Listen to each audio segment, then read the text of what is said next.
मेरी पत्नी ने अभी जुड़वां बच्चों को जन्म दिया है, फिर भी हमारे पास घर में केवल एक कमरा बचा है। पुरानी व्यवस्था बहुत संकीर्ण थी और हमारे बच्चों को फर्नीचर के बीच से निचोड़ कर निकलना पड़ता था। सोने से पहले वे अपनी सभी चीजें रख सकें, इसलिए यहाँ स्विच और सॉकेट लगाएं। सबसे पहले दीवार के खिलाफ एक बेड फ्रेम बनाएं। समर्थन के लिए इसे दीवार से मजबूती से जोड़ने के लिए कुछ विस्तार स्क्रूज प्राप्त करें। सांस लेने योग्य बनाने के लिए इको फ्रेंडली सॉलिड वुड का उपयोग करें। फ्रेम हमें उनकी आंटी से इस्तेमाल के लिए एक नरम गद्दा मिला।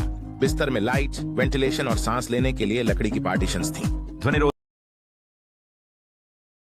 प्रकाश को बाहर रखने के लिए पर्दे और दीवार के खिलाफ आरामदायक सपने देखने के लिए एक पैडेड बैकिंग रखना अच्छा होता है। 3 लकड़ी के बॉक्स दराजों को स्टैंड के रूप में इस्तेमाल करें। निचला दराज बच्चों के खिलौने रख सकता है और उसके ऊपर वाला मौसमी कपड़े।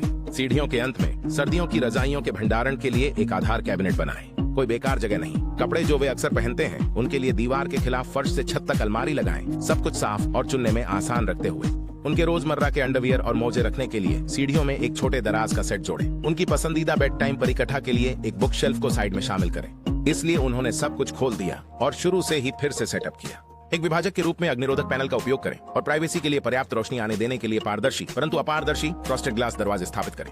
इसके बगल में की तरफ को खुला छोड़ दें ताकि खिड़की के लिए कांच लगाया जा सके। बच्चों के लिए एक सजीव अध्ययन क्षेत्र बनाना।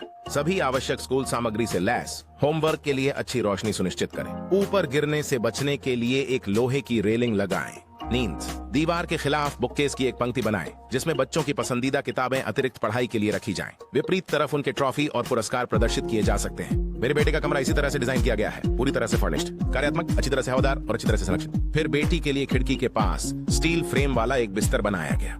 इसे एक सांस लेने योग्य परत के साथ ढक दिया गया। उसकी दूसरी चाची ने इसके लिए एक नरम गद्दा प्रदान किया। सौंदर्य और सुरक्षा दोनों के लिए पैडेड किनारे जोड़े गए। नीचे लंबे परिधानों को टांगने के लिए एक एल आकार का ड्रेसिंग क्षेत्र बनाया गया। इसकी विशालता को दिखाते हुए एक छोटी कैबिनेट को उसके बगल में रखा गया। इसमें ऊपरी दराज को उसके अंडरवियर के लिए और निचली दराज को मोजे के लिए निर्धारित किया गया है। बदबूदार चीजों को अलग रखते हुए स्विच और सॉकेट को यहाँ इंस्टॉल किया गया था, जिससे सोने से पहले संगठन की अनुमति मिली। बिस्तर के नीचे अतिरिक्त स्थान के लिए 2 बड़े दराजों को रोलर्स के साथ रखा गया था। स्टोरेज बेटी के पास गले लगाने के लिए भरवां जानवरों का एक संग्रह है। बिस्तर के अंत को एल आकार की डेस्क बनाने के लिए बढ़ा दिया गया था, जिससे जगह का कुशलता से उपयोग हो सके। के विपरीत बात, यह सेटअप अच्छी अध्ययन आदतों को बढ़ावा देता है।